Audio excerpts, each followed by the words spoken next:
자, 이제 협회로 들어왔는데요. 개업공사 이익단체죠. 협회 설립 목적 잠깐 보실래요?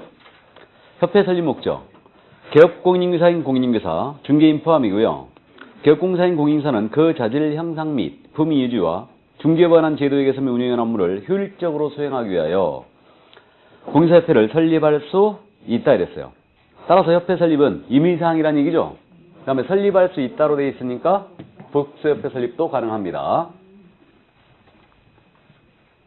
자, 그러면 협회로 들어갑니다. 우리 공사협회인데 현재 협회가 두 개가 설립이 되어 있습니다. 그래서 한국공사협회가 있고 세대한 공인인계사협회가 있죠. 그래서 두 개가 협회가 있고요. 그럼 현재 협회에 대한 우리 법상의 제도거든요. 방금 지금 조문을 읽어봤는데 협회는 설립할 수 있다 그랬으니까 이거는 임의설립주의를 취하고 있다는 거예요. 그 다음에 임의설립주의니까요. 현재 두 개가 설립이 되어 있지만 더 생길 수도 있죠. 그러니까 단일협회제가 아니고 복수협회제예요. 이렇게 되어 있고요. 그 다음에 이제 우리 개설 등록을 했거든요. 그럼 반드시 협회 가입을 해야 되는가? 이 문제가 있죠. 반드시 가입할 필요는 없습니다. 임의 가입주의예요. 그래서 현재 우리 협회에 대한 제도가 이렇게 되어 있죠. 임의 설립주의의 복수협회제, 임의 가입주의다. 그럼 이거 반대말을 따져보면요. 임의 설립에 대한 반대말은 강제 설립이겠죠. 강제 설립주의를 취하고 그 다음에 복수협회제에 대한 반대말은 단일협회제예요. 이거고요. 그 다음에 임의 설립주의에 대한 반대는 강제 가입주의죠. 임의 가입주의에 대한 반대말은 강제 가입입니다. 그래서 현재 우리 협회의 제도는 지금 임의 설립 복수협회, 임의 가입주의 이렇게 돼 있었는데 전에는 강제 설립의 단일협회에다가 강제 가입주의였어요. 이렇게 바뀐 게 언제였냐면 이 법 7차 개정이에요. 중개법 7차 개정. 중개법 7차 개정이 1999년도 개정이 있었거든요. 이때 개정을 하면서 규제 완화 차원에서 이렇게 바꿨습니다. 이게 1999년도는 IMF 시대였죠. 그래가지고 규제 완화 차원에서 저렇게 바꾸는 거예요. 근데 명분은 규제 완화 차원에서 이렇게 바꾼다라고 했는데 곰곰이 들여다보면 이건 정치적 계산이 깔린 거 아닌가라는 생각이 조금 들어요. 협회는 하나만 있는 게 좋아요? 여러 개 있는 게 좋아요? 하나만 있는 게 좋죠. 하나만 있으면 힘이 세지잖아. 하나만 있으면 힘이 세지. 못 쓰면 황모라고 막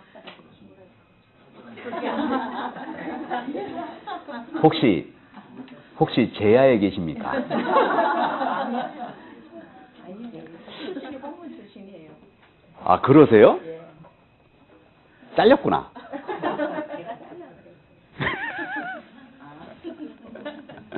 제야 인사 아닌가 싶은데. 그랬다가 잘못하면 전 정권에는 잡혀갔잖아요. 잘못하면 전 정권 시절에는. 그죠? 조심해야 돼요, 지금. 조심해야 됩니다. 조용히 끌고 가버려요, 조용히. 그럼 뭐 어디 가서 실종돼 버려갖고 그냥 찾지도 못하고 그럽니다. 나도 조심하자라. 그래서 어쨌든 이게 협회는 다다익선이 아니에요. 개업공사 이익을 대변하는 단체죠. 그러니까 사실은 이익을 대변하는 자는 한 목소리 내는 게 맞아요. 하나만 있는 게 좋습니다. 그래야 협회가 강력해져요. 그러니까 단일협회자 강제 가입에다 강제 설립주의를 취하고 있잖아요. 협회가 굉장히 강력해지죠. 그때는 변호사협회, 법무사협회 이런 데 다 강제 가입에 강제 설립이에요. 다 단일협회제입니다. 그러니까 힘이 강력한 거예요. 막강한 겁니다. 근데 우리는 이렇게 지금 바꾸는 거예요. 규제 완화 차원에서 바꿨다는데 사실은 정치적 계산이 깔렸다는 생각이 드는 게 왜 그러냐면 생각을 해보세요. 지금 현재 전국적으로 우리 개공이 9만 명이에요. 9만 명. 그러면 개설 등록을 하자마자 모두 9만 명이라는 회원이 가입을 강제로 해야 된다고 생각하면 9만 명의 회원이 있는 단체가 하나 탄생하는 거예요. 이건 정부의 입장에서는 별로 좋지 않은 거죠. 이들이 한 목소리를 내버리면 결국은 굉장히 문제가 생길 수 있다는 얘기죠. 그러니까 분산을 시켜버린 거예요. 이거를. 그래서 결국은 1999년도 이때까지는요. 전국 부동산 중개업협회라고 들어봤나요? 전국 부동산 중개업협회가 하나가 있었어요.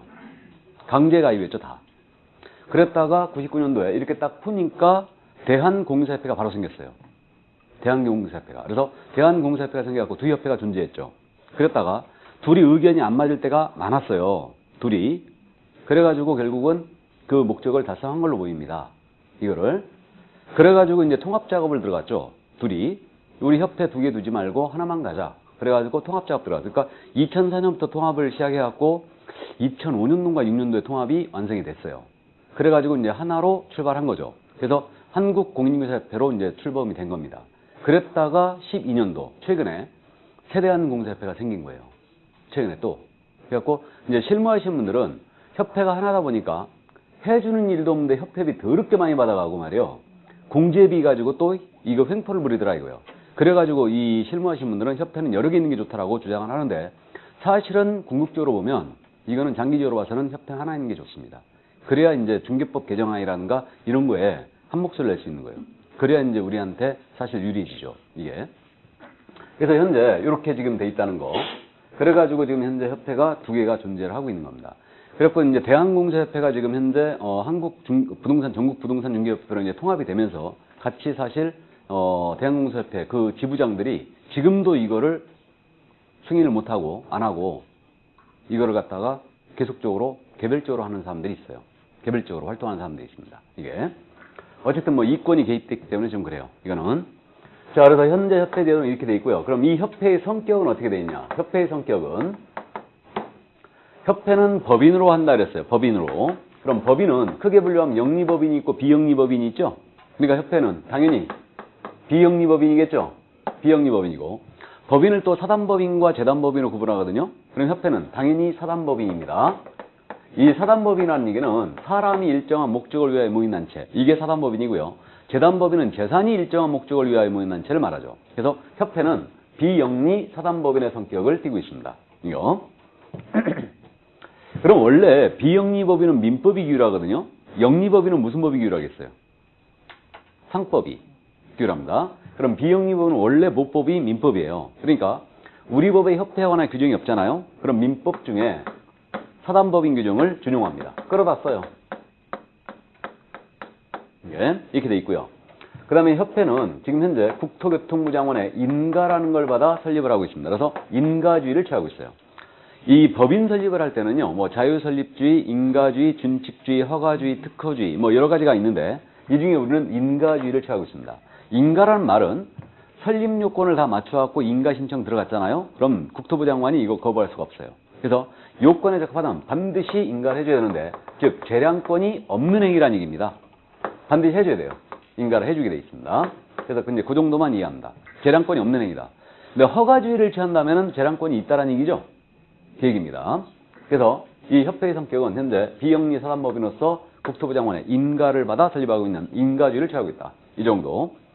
이게 왜 그러냐면 이제 여러분들이 민법 그 총칙에서 법인에 대하여 공부를 안 하는데 민법에서는 비영리법인 설립할 때는 허가주의예요. 근데 우리는 비영리법인이지만 당연히 인가주의를 취하고 있습니다. 이게. 자, 그럼 그 정도 참고를 해두시고요. 다음 이제 협회 설립 절차로 넘어갑니다. 협회 설립의 절차인데 이거 협회는 법인이라고 했거든요. 그럼 법인을 설립할 때는 먼저 법인 설립 준비위원들이 모여야 되죠. 그들이 누구냐면 발기인이라고 해요. 그래서 발기인이라고 하고 이 발기인이 먼저 구성이 되는 겁니다. 그래서 이제 개공들이 이제 발기인이 되는 거죠. 그래가지고 이제 정관을 작성해요. 법인들은 전부 다 정관이 있거든요.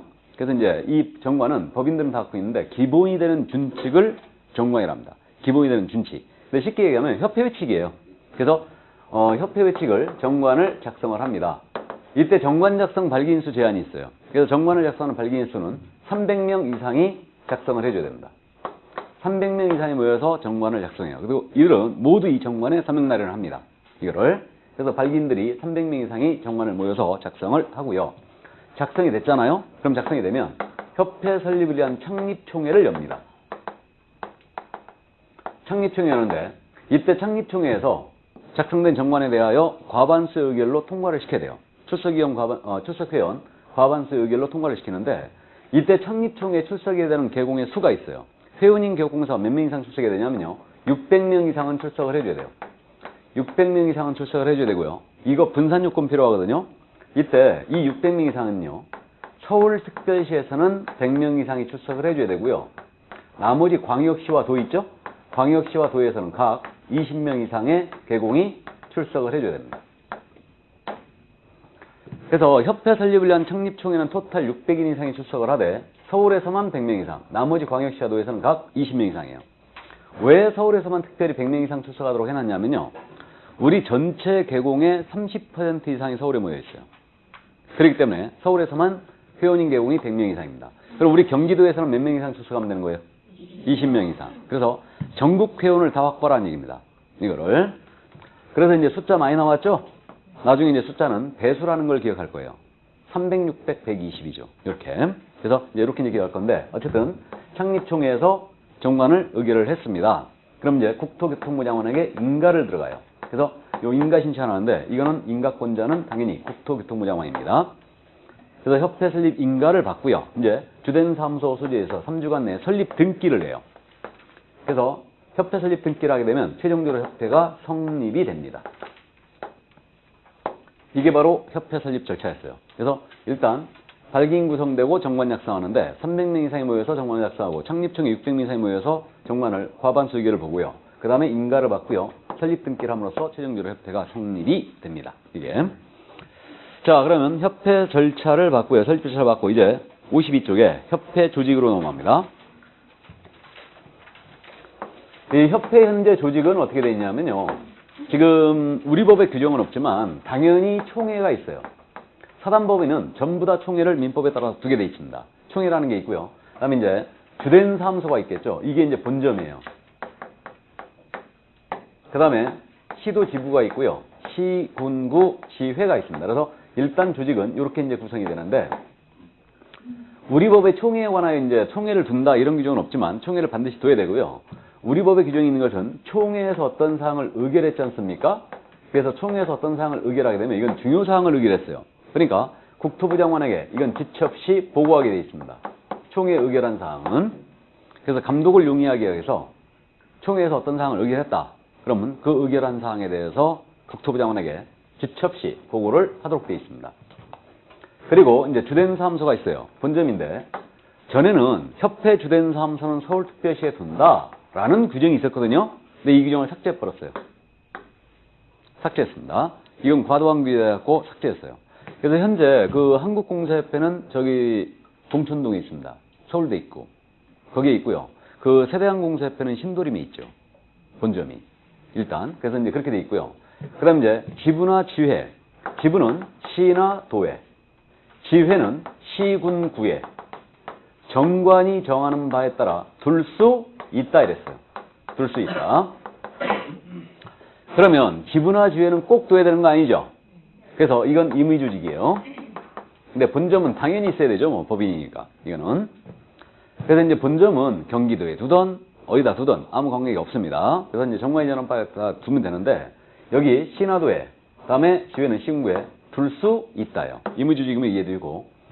그러면 요 시도 지부를 만약에 설치를 했잖아 협회가. 설치를 한 때는 시도지사에게 신고하라 이랬어요. 그럼 이거는 설치한 때는 시도지사에게 신고하라고 했으니까 이거 사전 신고 같아요? 사후 신고 같아요? 사후 신고죠. 그 다음에 여기 지회를 시군구에다가 설치를 했잖아요. 한때는 등록관청에 신고해야 한다 그랬어요. 그러니까 이 신고도 사후 신고예요. 맞죠? 우리 과목의 주특기를 지금 나타내고 있는데 만약에 지문을 이렇게 낸 거예요. 협회가 신화도의 지부를 설치할 때는 시도지사에게 신고해야 한다라고 하면 틀렸어요. 니은과 리을의 차이죠 지금. 그러니까 우리 과목의 특성이에요. 우리 과목은 아주 조문수가 몇 개 안 되기 때문에 아주 세밀하게 냅니다. 나쁘게 얘기하면 치사하게 문제를 내요. 이게 근데 빨리 익숙해져야 된다고 그랬어요. 이거 빨리 익숙해져야 된다고 그랬습니다. 그러니까 여러분들이 신화도에 지부를 설치할 수 있다라는 건 다 알아요. 1년 내내 제 수업 들으면서 1년 내내 졸지 않는 이상은 다 압니다. 다 아는데 그러니까 여기까지는 누구나 다 안다는 얘기죠. 신화도에 지부를 설치할 수 있다. 근데 80점과 60점의 차이는 거기에 있어요. 80점 이상을 득점하시는 분은 이걸 정확하게 하나로 알고 있는 거예요 지금. 이거를. 근데 60점 맞는 분은 대충 알고 있는 거예요. 한인지 할인지 헷갈리고 있는 거예요. 그럼 60점 맞아요. 그럼 우리가 60점 맞으면 어떻게 된다고요? 떨어진대. 예, 필락이라고 했어요. 필락. 반드시 탈락이에요. 60점 맞으면. 그래서 어쨌든 뭐 이거를 정확하게 이제 이해해야 된다. 사후 신고에 이거는. 그래서 한때는 신고하는 거다. 지도자에게. 그 다음에 지회를 신고에 설치한 때는 등록같이 신고한다. 이렇게. 자, 그래서 이 정도 이해를 해 두시고요. 이제 협회 업무로 넘어갈까요? 협회 업무. 이 협회의 업무는요, 설립 목적 달성을 위한 기본적이고 본래적인 업무가 있어요. 이걸 고유 업무라고 해요. 고유 업무가 있고, 다른 기관으로부터 위탁받아 수행하는 업무가 있거든요. 이걸 수탁 업무라고 해요. 이거를. 그래서 협회 업무는 크게 나누면 고유 업무와 위탁 업무로 나눠볼 수 있거든요. 그래서 이제 고유 업무는 상당히 많습니다. 이 고유 업무라는 건, 협회 업무라는 거는 설립 목적 달성을 위한 업무이기 때문에 뭐 개업공사의 품위 유지라는 업무라든가 회원에 대한 지도, 교육, 연수 업무라든가 또는 중개 제도의 연구 개선하는 업무라든가 윤리 현장의 제정 및 실천하는 업무라든가 또는 협회 부동산 정보 제공 사업 있죠? 이거 고유 업무예요. 우리 한국공사협회 현재 정보망 운영하고 있다고 그랬죠? 거래업무 사업자로 지정받아서 K랜 운영하고 있다고 그랬습니다. 그래서 이건 부동산 정보 제공 사업이고요. 나아가서 우리 한국공사협회는 공제사업을 하고 있죠. 세대화는 공제사업 안 하고 있습니다. 그래서 회원이 얼마 안 되기 때문에 공제사업을 세대화는 못 하고 있어요. 그래서 일단은 공제사업도 이것도 고유 업무입니다. 이게. 그래서 이게 바로 고유 업무고, 그럼 다른 기관한테 위탁받아 수행하는 업무, 이것이 이제 수탁 업무인데, 그럼 수탁 업무 우리가 알고 있거든요. 일단 교육 업무가 현재 위탁이 돼 있죠. 교육 업무. 그 다음에 시험 시행은 위탁이 안 돼 있지만 시험에 관한 업무도 위탁받을 수는 있죠. 이것도 수탁 업무예요. 기타 뭐 개공에 대한 지도 감독 이런 것들, 그래서 감독 업무 이런 것들이 위탁 업무다. 그래서 실질적으로 현재 이 교육 업무가 위탁이 되어 있는 거예요. 협회로. 일단은. 그럼 결국은 고유 업무냐 위탁 업무냐 구분은 수탁 업무 쫙 걸러면 나머지 다 고유 업무네 뭐. 맞죠? 자, 이렇게 되는데, 근데 공제사업에 대해서는 별도의 파트로 나눴죠 지금. 그래서 이 공제사업은 돈이 왔다리 갔다는 사업이고 의료인들 피해 방지 위해서 우리가 뭐예요? 감독 규정을 쫙 두고 있어요. 그래서 공제사업에 대해서는 별도로 우리가 이해를 하고 있어야 됩니다. 협회 업무 중에. 그래서 이 공제사업은 이제 협회가 현재 하고 있고요. 하고 있는데, 협회 공제사업은 고유 업무다 위탁 업무다? 고유 업무예요. 고유 업무인데 이거 할 수 있다게요? 해야 된다게요? 할 수 있다요. 협회는 공제사업을 할 수 있다요. 반드시 해야 되는 업무 아닙니다. 할 수 있다요. 그리고 이 공제사업은 당연히 비영리 사업입니다. 비영리 사업으로서 회원 간의 상호 부조를 목적으로 한 사업이에요. 근데 원래 공제란 개념 자체가 회원 간 상호 부조라는 뜻이 들어가 있죠. 원래 공제라는 것은 농협공제, 수익공제 다 회원 간의 상호 부조 목적 사업이에요. 다. 이거. 그래서 우리가 협회 공제 가입할 때 50만 원 회원 가입비 내야 한다고 그랬죠? 이게. 그래야지만 공제 들어줘요. 회원 간 상호 부조 목적 사업이기 때문에. 이게. 자, 그래서 협회 공제 사업은 일단 고유 업무로서 비영리 사업이며 회원 간의 상호 부조를 목적으로 하는 사업이에요. 그러면 이제 요 협회에 대하여 공제 사업에 대하여 협회가 공제 사업을 하고자 하잖아요. 그럼 공제 규정을 제정하여 승인받아야 돼요. 공제 규정을 제정하여 승인을 받아야 된다. 누구 승인 받아야 되겠어요? 당연히 국토부 장관이겠죠. 변경되면 변경 승인도 얻어야 되거든요. 그럼 공제 규정이 뭐냐면요. 공제 규정은 공제 약관을 얘기하는 거예요. 공제는 보증보험적 성격이 있거든요.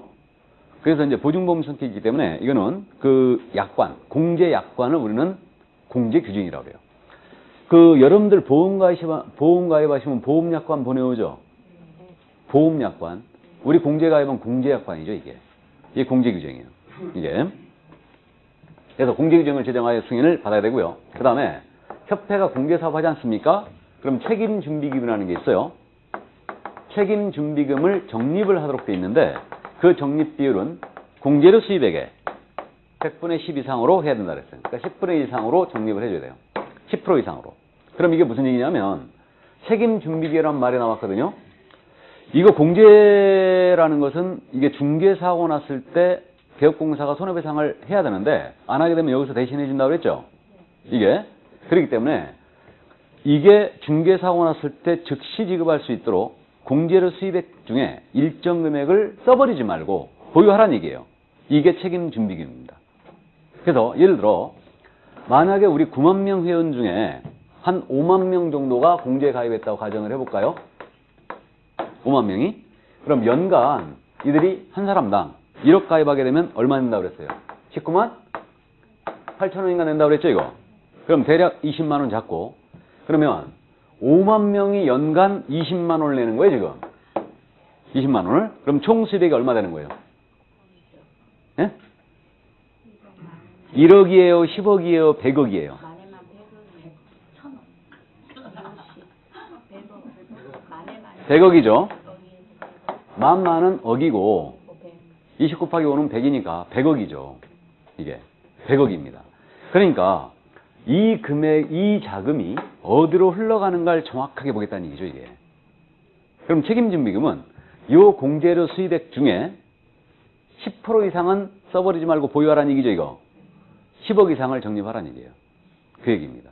그래서 10% 이상으로 적립을 해줘야 됩니다. 이게 현재 공제 수입액이 한 160억 정도 될 거예요. 협회가. 이게 주된 재원이에요, 지금. 주된 재원입니다.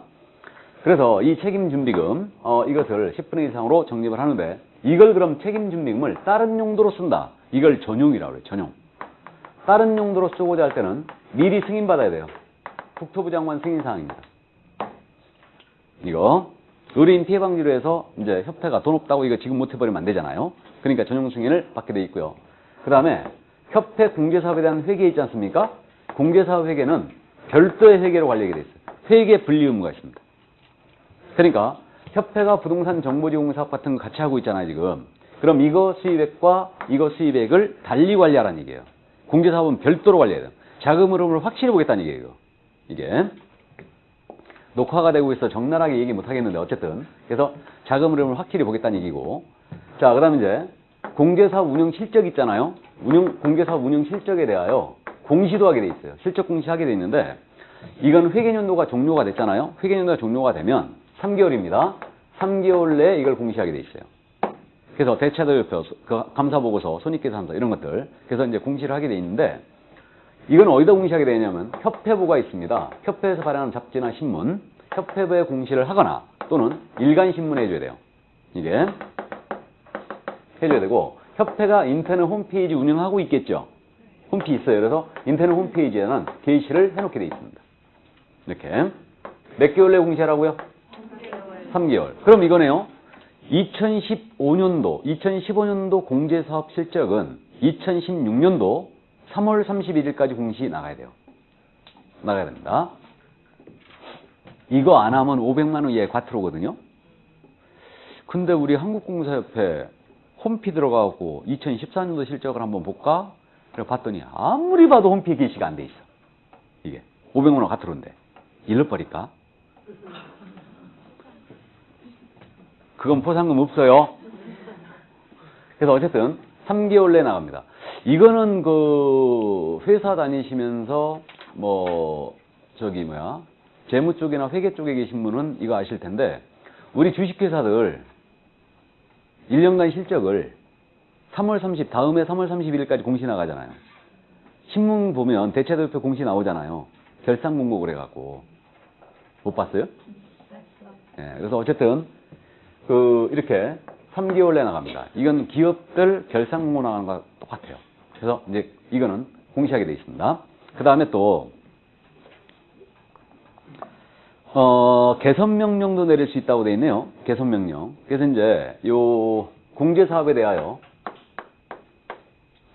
적정하지 않았다. 그럼 개선을 명할 수 있습니다. 누가 내릴 수 있을 것 같아요? 국토부 장관이죠, 당연히. 개선해라. 예탁기관을 바꿔라, 장부가계를 바꿔라, 그 다음 부실자산에 대해서는 손실처리 해버려라, 이런 개선명령 내릴 수 있어요. 이게 개선명령 내릴 수 있고요. 그 다음에 공제사업에 대하여 조사 또는 검사도 할 수 있습니다. 조사검사권은 당연히 누구한테 있겠어요? 당연히 국토부 장관에게 있죠. 근데 이제 이건 말이 조사검사지, 이건 회계감사입니다. 감사. 회계감사인데, 그럼 국토부 장관이 원래 이 감사권을 갖고 있는데, 국토부 장관이 회계 지식이 부족하지 않습니까?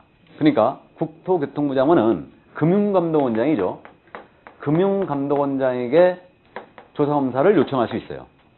그럼 요청을 하면 금융감독원장이 공제사업에 대한 조사검사를 할 수 있습니다. 이 금융감독원은 현재 여의도에 설치가 돼 있죠. 여의도에 있는데 여기는 주 업무가 일단 은행들 감독하잖아요. 그 다음에 또 증권사, 그 다음 보험회사 3개. 그러니까 은행, 증권사, 그 다음 보험사, 이른바 자금이 흘러가는 곳들 있죠. 여기를 감독하는 게 금융감독원 아니에요, 지금.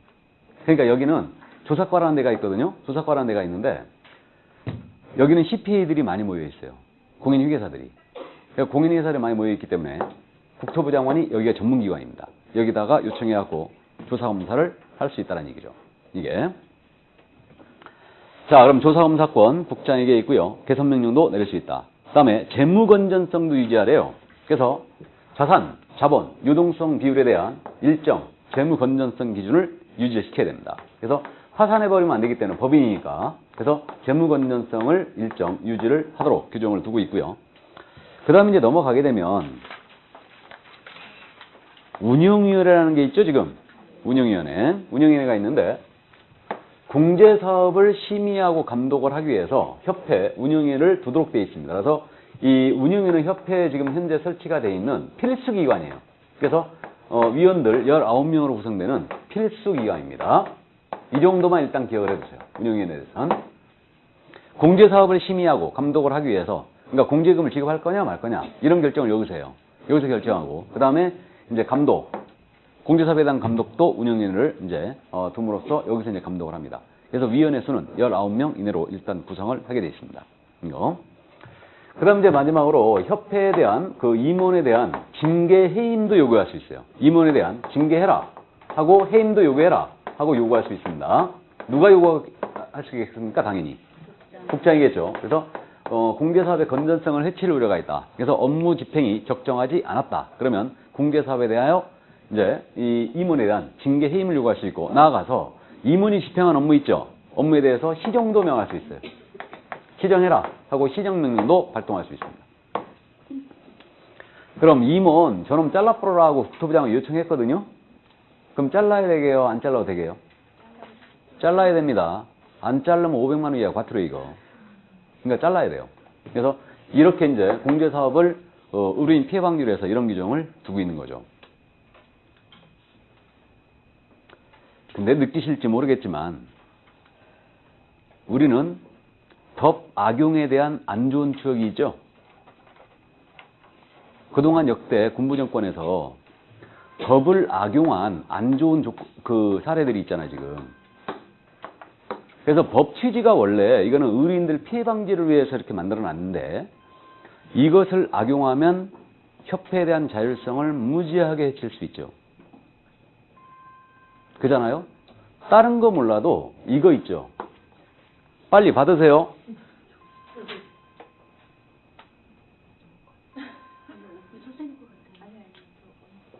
내 거 아니거든요.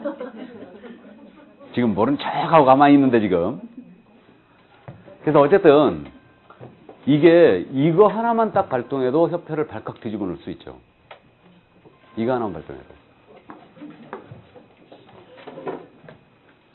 몰래 공부하고 계시는구나. 그러니까 수업 시간은 저는 안 하는데 다들.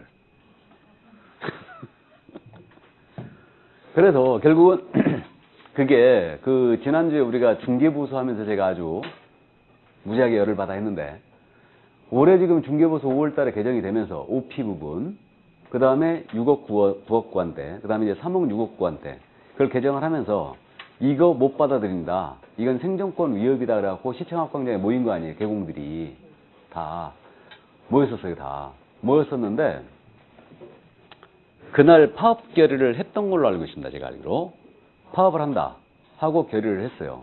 결의했는데 다음날 바로 철회했죠. 바로 철회했어요. 보세요. 국토부에서 그래? 해봐 한번. 해봐. 우리도 그럼 우리 마음대로 할게. 이거 발동하면 줄줄이 엮어갈 수 있죠. 줄줄이. 지금 우리가 코에 걸면 코걸이, 귀에 걸면 귀걸이라는 범죄가 있어요. 횡령배임이라고 들어봤나요? 법인이잖아요. 그죠? 회사 대표이사가 회사 자금을 개인 용도로 쓰면은 이게 뭐게요? 횡령. 회사 업무를 개인 용도로 쓰면 배임. 그죠? 그러니까 협회장부터 시작하고 그 임원들, 이사진들 전부 다 잡아갈 수 있지. 한번 털어내면 꼼짝 못합니다. 그러니까 결국은 협회가 국토부에 끌려갈 수밖에 없어요. 끌려갈 수밖에 없습니다. 구조가 이렇게 돼 있어요. 그래서 이게 안 좋은 추억들이 있기 때문에 이게 참 걱정되는 이 규정들이거든요, 이게. 그래서 결국은 협회 덩치만 컸지 아무것도 못해요. 아무것도 못합니다. 이거.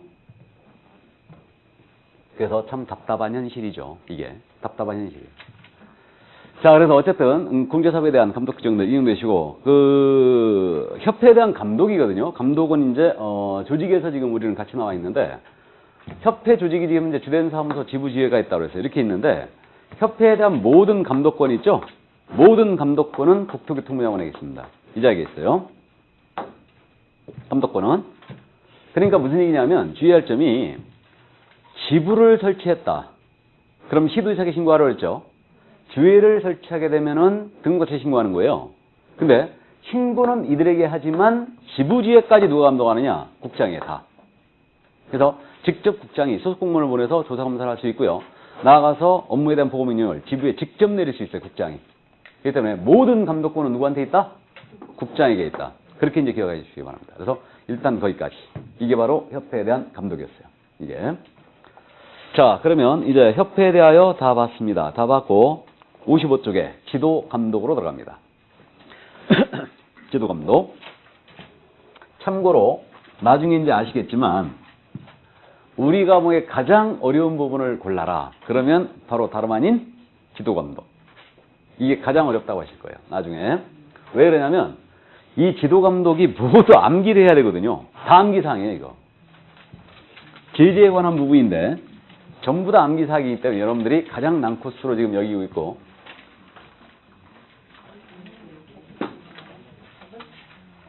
필요적 등록취 사유, 의무적 등록취 사유, 업무정지 사유, 자격취 사유, 자격정지 사유, 재정취 사유, 3년짜리 징역 사유, 1년짜리 징역 사유, 500만 원의 과태료 사유, 100만 원 과태료 사유 전부 다 암기해야 돼요. 그렇기 때문에 여러분들이 이 부분을 가장 난코스로 얘기하고 있고 이 부분 이제 정상적으로 하고 나면요. 여러분들이 그러죠. 어떤 놈이 중개법 쉽다겠냐고. 그리고 여기저기서 이제 18이 나오는 거죠. 예, 그런데 아주 머리가 띵해집니다, 그냥. 그래서 뭐 11월, 12월은 제가 이 부분을 그냥 가볍게 터치만 하고 넘어가요. 넘어가고 그 1월까지도 거의 뭐 심하게 다루지는 않습니다. 그래서 이제 3월 달부터는 본격적으로 심하게 다루기 시작하죠. 그럼 이제 그때서부터 이제 여러분들이 여기저기서 18 막 나와요. 예. 가뜩이나 암기에 취약한데 이걸 어떻게 암기할까? 이게. 근데 이거 못해가지고 내가 불합격했다는 분은 여태까지 저는 본 적이 없습니다. 암기하게 돼 있어요. 암기하게 돼 있고. 그래서 결국 이 부분을 넘지 않고는 결국은 우리는 파시션을 포기하시는 게 맞아요. 그래서 이 부분에서만 정확하게 5, 6개가 나오거든요. 여기서만. 근데 여기서만 내는 게 5, 6개란 얘기지. 우린 제재가요. 막 앞에서도 내고 뒤에서도 내고 이리저리 내고 저리 내고 막 내면은 제재에 관한 부분이 엄청나게 시험에 나오는 거예요. 제재를 모르고서는 우리 과목 정리가 안 돼요. 정리가 안 됩니다. 결국은 암기하시게 될 거예요. 결국은. 그래서 제가 지금 현재 기초입문을 진행하고 있지만 기초과정을 진행하고 있지만 제재가 몇 년입니다. 대충 말하고 넘어가죠 지금. 그만큼 중요하다는 얘기예요. 그러니까 이제 제가 지속적으로 반복을 하기 때문에 여러분들이 그냥 대충 감을 잡고 가요. 감을 잡고 합니다. 근데 대충 감 잡기까지는 거기까지인데 대충 감만 잡으면 몇 점이라고요? 60점이에요. 그러니까 확실히 내 것으로 만들어야 됩니다. 나중에는. 그래서 지금 당장은 아니에요. 그러니까 쭉 들으면서 아 그런 게 있구나 라면서 그냥 넘어가는 거예요. 자, 그럼 이제 감독상의 명령이 나오고 있는데 이거는 단속을 얘기합니다. 그래서 이건 시험이 안 나오니까 그냥 가볍게 듣기만 하면 돼요. 이 부분은 감독상 명령. 우리 법 37조의 행정상의 일반 감독을 얘기하거든요. 이거는.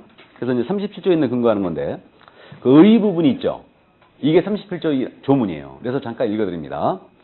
국토교통부 장관 시도사 및 등록관청, 법인인개업공사의 분사무소 소재지 시군층을 포함한다. 이들은 개업공인중개사 또는 거래정보사업자에 대하여 그 업무에 관한 사항을 보고하게 하거나 자료 제출, 그 밖에 필요한 명령을 할 수 있으며 소속 공무원으로 하여금 중개사무소 개설 등록을 하지 않고 중개업을 하는 자의 사무소를 포함한다.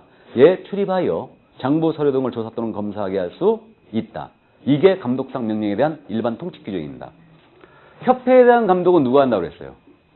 국장이 한다고 그랬죠? 근데 이제 그거와 달리 지금 전체적인 행정 업무상의 감독인데 감독권자는 국토부 장관, 시도지사, 등록관청을 언급했네요.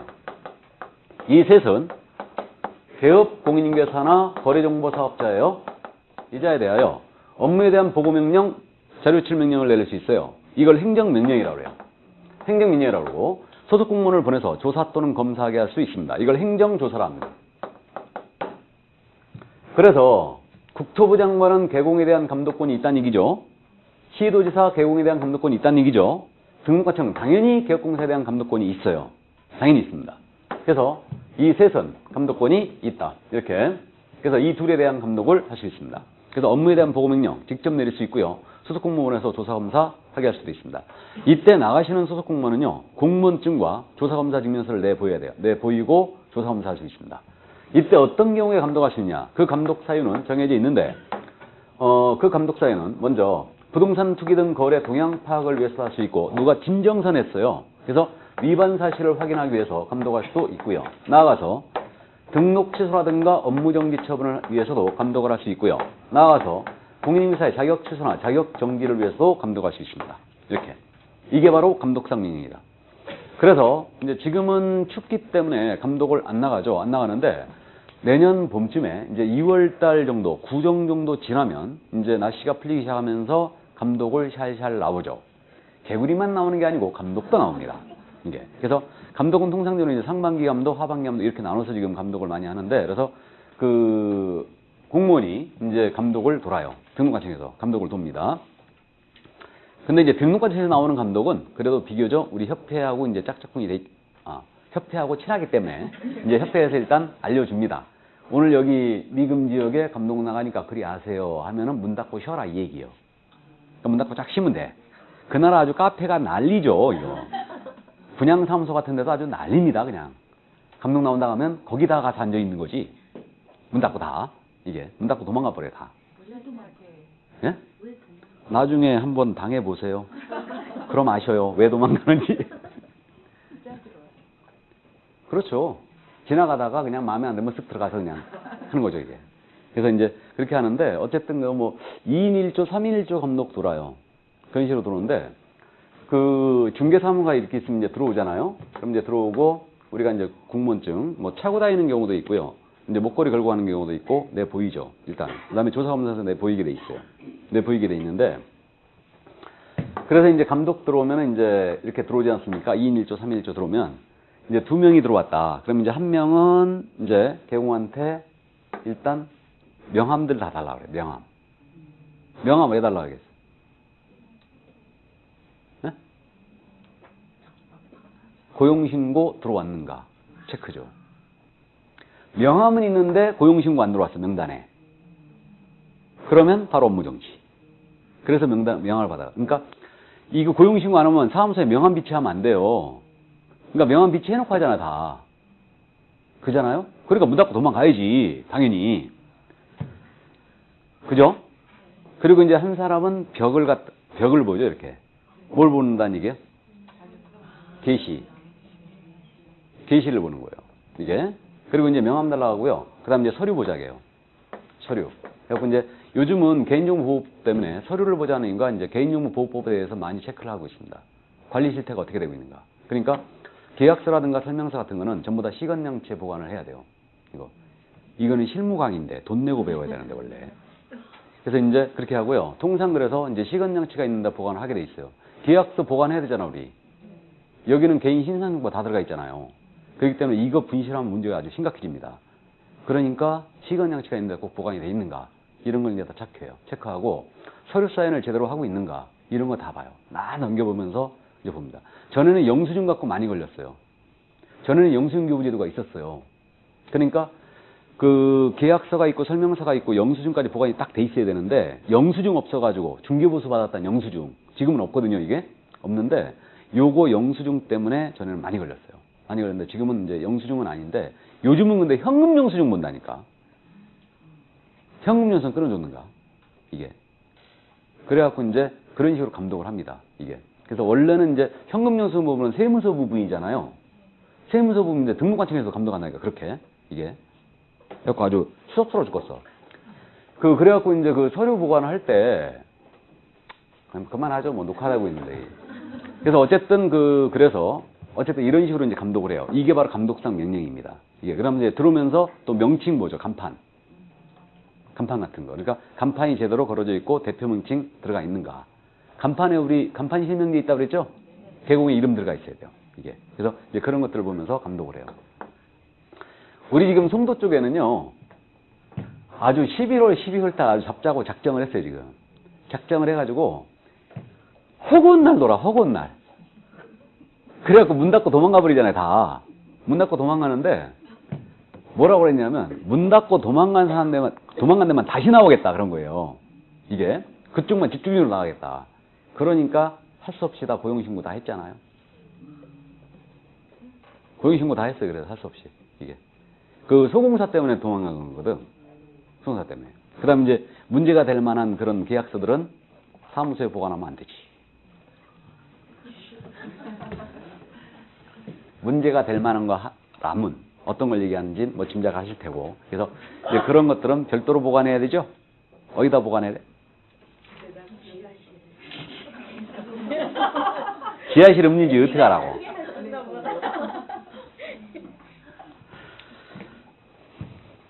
완벽한 서류들을 보관하죠. 그러니까 이제 별도 처를 만들어야 돼요. 우리가 안 보여야 될 서류가 있거든. 그런 서류들은 이제 별도로 보관해 주는 겁니다. 차 트렁크 스페어 타이어 밑에.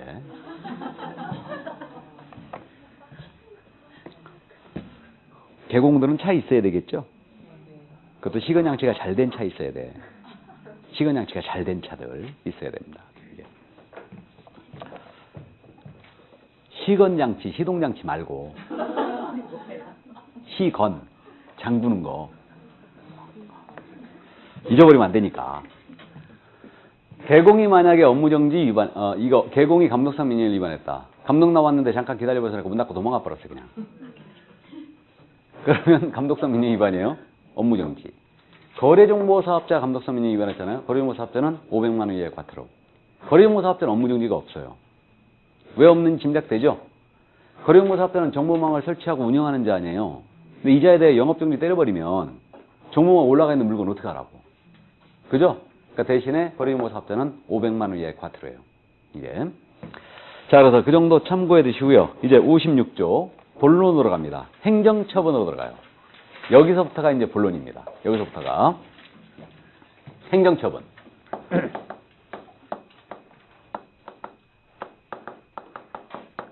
이 행정처분이라는 말은 일단 행정관청에서 위반사항에 대해 일전 제재를 가하는 거예요. 이게 바로 행정처분인데, 지금서부터 그 총설 부분에 있는 표 있잖아요. 이걸 설명을 드립니다. 그냥 가볍게 편안하게 들으세요. 그 행정처분인데, 일단 행정처분의 대상은 세 사람으로 크게 나눠서 볼 수 있어요. 그래서 우리 개업공인중개사에 대한 행정처분이 있고요. 그 다음에 공인중개사에 대한 행정처분이 있고요. 그 다음에 거래정보사업자에 대한 행정처분이 있죠.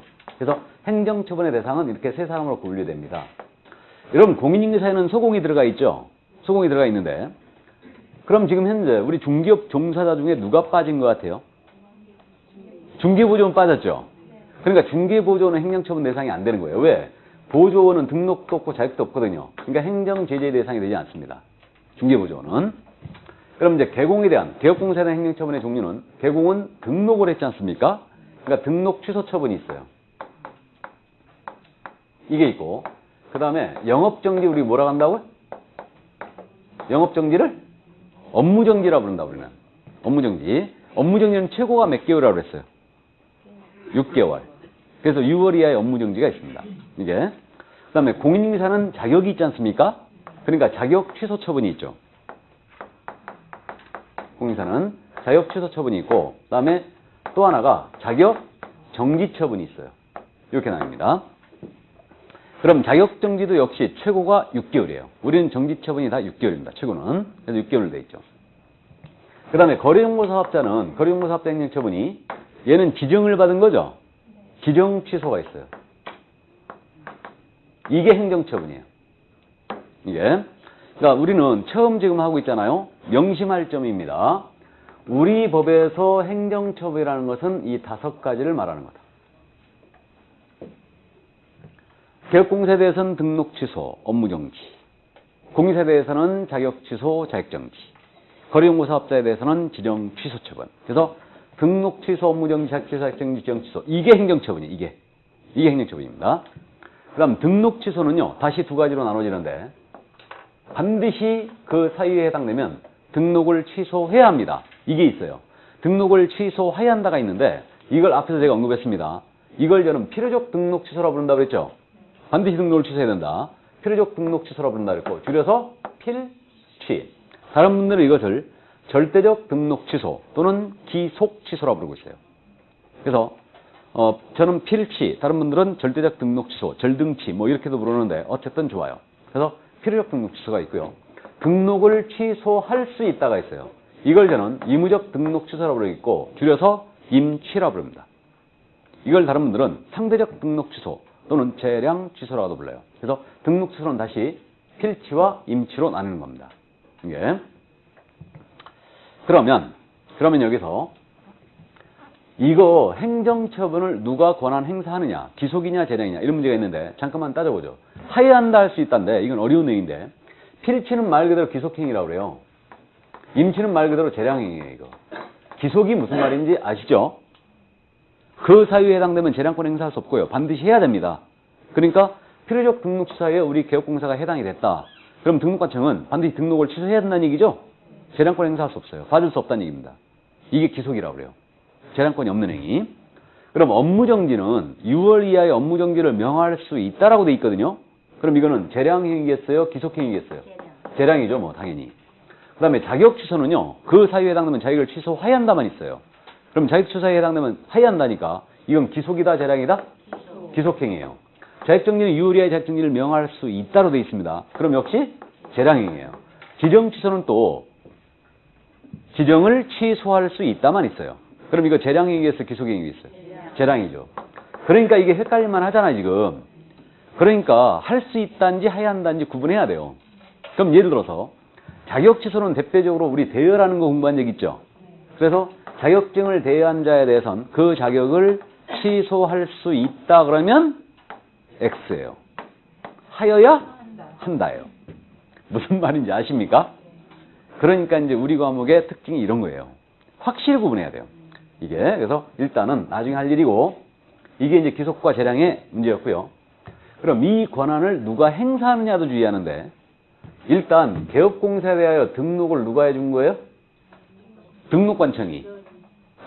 무슨 시도사에 지금 개공에 대한 등록관청이 해준 거죠. 시군구청장. 그러니까 회수할 권한도 누구한테 있어야 돼요? 등록관청한테 있어야 되죠. 시군구청장한테. 그러니까 등록 취소나 업무정지 권한은 누구한테만 있다고요? 등록관청에만 있어요. 그러면 자격증은 누가 해줬어요? 시도지사가. 그럼 자격을 취소하고 정지할 권한도 시도지사에게만 있는 거죠. 이게. 근데 서울시에서 자격증을 받고 여기 분당에 와서 사무소를 연 거예요. 그럼 자격증 교부권자인 서울시장이 취소권이 있느냐 아니면은 사무소 관할 시도사인 경기도지사가 취소권이 있느냐 이 문제가 있습니다. 자격에 대해서. 누구한테 있을 것 같아요? 서울시장. 교부한 자에게만 취소권이나 정지권이 있어요. 그러니까 무슨 얘기냐면 여러분들은 경기도지사한테 자격증을 받으시죠? 그럼 오직 여러분들에 대한 자격 취소권이나 정지권은 누구만 갖고 있다? 경기도지사만 갖고 있어요. 여러분들이 어디서 가서 중개업을 하든지 마찬가지예요. 서울에 가서 중개업을 하시도 마찬가지입니다. 자격 취소나 정지 사유를 발견되면 경기도지사만이 그 권한을 행사합니다. 이게 그러니까 결국은 자격 취소나 정지의 권한은 교부한 시도지사에게만 있다는 얘기죠? 이 얘기입니다. 사무소 관할이 아니에요. 교부한 시도사에게만 자격 취소나 정지 권한이 있다. 이걸 주의를 일단 해주시고 지정은 누가 해줬어요? 국토교통부 장관. 맞죠? 그럼 지정을 회수할 권한, 취소할 권한도 역시 누구한테만 있다? 국토부 장관에게만 있어요. 이렇게. 이자에게만 있습니다. 그래서 행정처분권자와 대상자는 딱딱 정해져 있어요. 그럼 개공에 대한 등록 취소 업무 등에 관한 오직 등록관청만 있죠? 공인중개사에 대한 행정처분인 자격취소나 정지 권한 오직 누구한테만? 교부한 시도사에만 있고 지정 취소, 거래용고사업에 대한 지정 취소 권한은 국장에게만 있습니다. 이것을 감독상 명령권자와 헷갈리면 안 돼요. 무슨 얘기냐면 우리 경기도지사거든요. 경기도지사는 우리 경기도 내 계획공사에 대한 감독권이 있지요. 있잖아요 지금. 이 셋은 모두 감독권이 있어요 지금. 그럼 경기도지사가 감독을 나갔어요. 계획공사에 대한 감독을 나갔는데 위반 사실을 확인했습니다. 그러면 직접 우리 경기도지사께서 개공에 대한 등록 취소를 할 수 있을 것 같아요? 없을 것 같아요? 없어요. 없습니다. 만약에 분당구에 소재하는 개공이었다. 그럼 위반 사실을 경기도지사가 발견하면 분당구청에 통보하죠. 야, 내가 발견했거든. 행정처분해라. 그럼으로써 이제 행정처분이 나가는 거예요. 등록관청이 최종 요구를 하는 겁니다. 맞죠? 그럼 등록관청이 감독을 나갔다가 만약에 공인중개사의 자격 취소 사유를 발견했어요. 그럼 등록관청이 직접 자격 취소할 수 없죠. 시도사에게 알려줘야 되겠죠? 그렇게 하죠. 그래서 행정처분권자와 대상자는 딱딱 정해져 있고 그러나 감독을 할 수 있는 자는 별개의 문제라는 얘기죠. 이거는 별개의 문제입니다. 그래서 그 점 이해해 주시고 그 다음에 한 가지 그래서 또 미리 짚고 갑니다. 여기 자격정지라고 지금 돼 있잖아요. 우리 법상 자격정지는 오직 소속 공인중개사에게만 있어요. 우리 법상 자격정지는 오직 소속 공인중개사에게만 있습니다. 무슨 얘기냐 하면 우리 공인중개사인 개업공사예요. 공인중개사인 개업공사. 그럼 대표적으로 우리 인장 등록하게 돼 있죠. 그 다음에 계약서에다는 등록한 인장을 사용하도록 돼 있거든요. 미등록 인장을 사용하는 게 금지돼 있어요. 그럼 예를 들어서 공인중개사인 개업공인중개사께서 계약서에다가 등록되지 아니한 인장을 사용했어요. 미등록 인장을 사용했습니다. 그러면 일단 미등록 인장 사용은 업무정지 사유예요. 업무정지.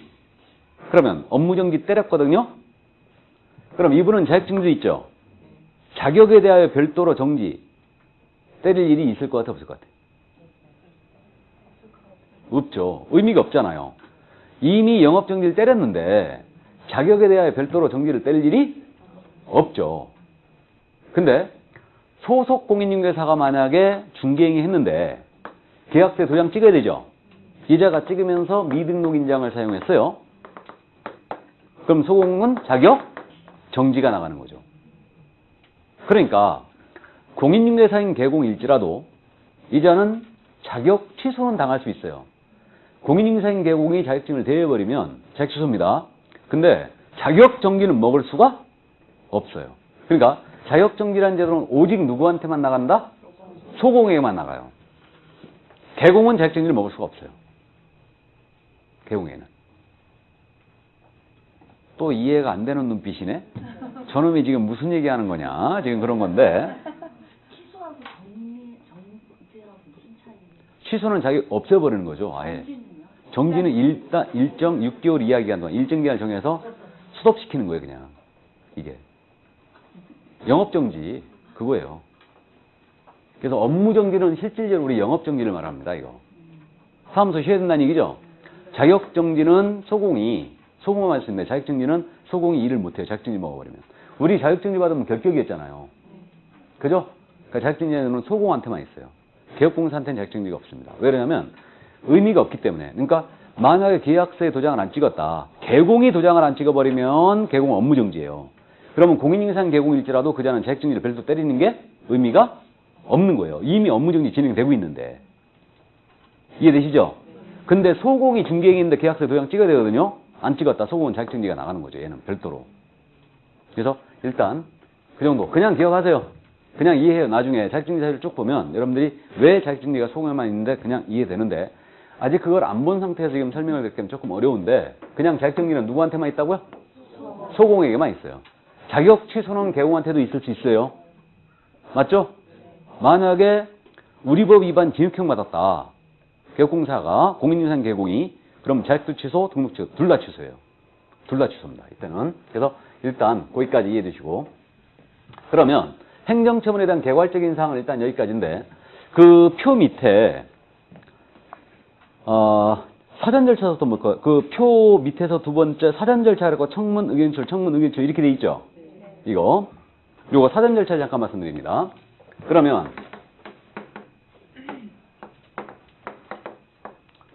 이거는 생계에 막대한 타격을 입히는 거예요, 지금. 취소를 하거나 정지를 때려버렸기 때문에. 그렇기 때문에 변명의 기회를 주는데 이것을 사전 절차라고 해요. 그래서 사전 절차는 크게 두 가지로 나눠지거든요. 하나는 청문이 있고요. 하나는 의견 제출이 있어요. 이렇게 나눠지는데 청문은 의견을 듣고 증거를 조사하는 절차죠, 이게. 이게 청문이에요. 여러분들 국회 인사청문회 많이 봤죠? 그러면 이제 장관 후보자에 불러놓고 국회의원들이 인사청문회 합니다. 증거 막 들이면서 당신 주민등록 옮겼네. 이거 아무 연고가 없는데 글로 옮겼네. 이거 투기 아니야? 그러면서 한번 밀어붙이죠. 그러니까 이게 바로 청문이에요. 의견을 듣고 증거를 조사하는 절차. 이게 바로 청문이다. 이게. 근데 의견 제출은 말 그대로 대상자로부터 의견만을 들어보는 거예요. 서면으로 듣던 구술로 듣던 전자문서로 듣던 의견만 들어보는 겁니다. 이게. 그럼 우리가 주의할 점은 어떤 행정처분 나갔을 때 청문해야 되고 어떤 행정처분 나갈 때 의견 제출받아야 되냐. 이 문제예요, 지금. 그래서 청문은 의견을 들어보고 증거를 조사하는 절차이기 때문에 중요한 행정처분 나갈 때는 청문을 실시합니다. 그러면 중요한 행정처분이 뭐다? 취소죠, 이거. 취소. 그러니까 취소할 때는 청문해야 돼요. 그럼 취소가 세 가지가 있어요. 등록 취소가 있고 자격 취소가 있고 지정 취소가 있어요. 그러니까 취소하고자 할 때는 청문을 미리 실시해야 됩니다. 그럼 나머지 행정처분 정지처분입니다. 자격정지든 업무정지든 이때는 때릴 때는 미리 당사자로부터 의견을 들어보라는 얘기죠. 이 얘기. 그래서 정지처분할 때는 의견 제출을 미리 받으셔야 돼요. 우리 대법원의 기본 태도는요. 취소나 정지를 때리면서 청문이나 의견 제출을 안 받고 나갔잖아요. 바로 때렸잖아요. 그럼 이 처분은 무효다. 라는 게 대법원의 태도예요. 변명기를 주지 않았으니까. 그래서 원칙적으로 실시를 하고 다 나가야 됩니다. 이게 원칙이에요. 이게. 그래서 이제 기억할 점은 일단 첫 순환이니까 취소할 때는 뭐 해야 된다고요? 청문. 정지할 때는 뭐 해야 된다고요? 의견 제출을 받아야 되죠. 이렇게 됩니다. 그래서 우리는 청문이라는 게 익숙하지 않은 사회에 살고 있는데 미국은 청문이 엄청 성행하죠. 웬만하면 청문이에요, 거기는. 웬만하면. 불러놓고 물어봅니다. 이게. 그래서 뭐 우리 그 돌아가신 노무현 대통령 같은 경우는 50 청문회 때 스타가 되신 분이죠. 돌아가신 노무현 대통령이 50 청문회 할 때 스타가 된 거 아니에요. 그때 부상을 시작해갖고 대통령까지 갔다가 그렇게 이제 되신 거 아니에요. 그래서 이제 50 청문회 스타였죠, 그분이. 노무현 대통령이. 아주 속이 시원했죠, 국민들. 이렇게. 속이 시원했습니다. 어쨌든. 그래서 제야에 계시다가 정계 입문해가지고 결국은. 그래서 이제 이게 청문이라는 게 바로 그런 거니까 대상자 불러놓고 당사자에게 의견을 듣고 이제 증거를 제시하는 절차입니다. 이게 바로 청문입니다. 이게. 근데 국회 인사청문회 뭐하러 하는지 모르겠어, 난. 그죠? 어차피 임명할 거. 뭐하러 해, 그거? 돈 들여가면서. 국회의원들 그 청문회 출석하면은 또 저기 준다면서요. 수당도 주잖아요. 그죠? 법안 내도 수당 주고. 그거 알고 계세요? 국회의원들 봉급만 받으면 될 것 같잖아요. 아닙니다. 수당이 엄청 많더라고 보니까. 나도 최근에 알았는데 아니 무슨 놈의 수당이 그렇게 많은지. 뭐 위원회 출석에도 수당 있고 법안 내도 수당 있고 뭐 별로 수당이 엄청 많더만. 이게.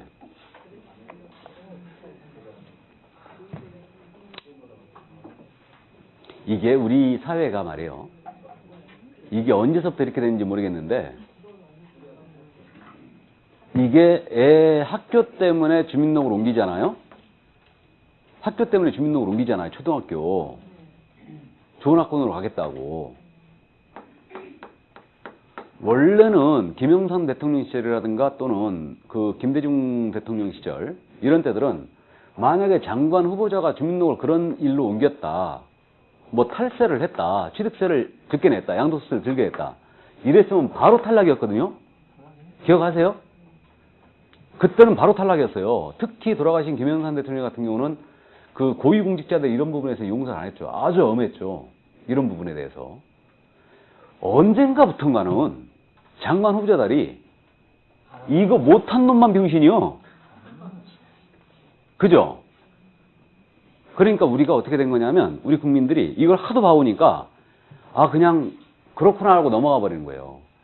근데 사실은 잘못된 게 고위공직 후보에 이런 사람이 들어있으면 그냥 탈락시켜야 되는데 우리가 그냥 무덤덤해진 거예요 이제. 우리는 안 무덤덤해졌어요. 쟤하니까 그러지. 일반 국민들이 그렇다니까.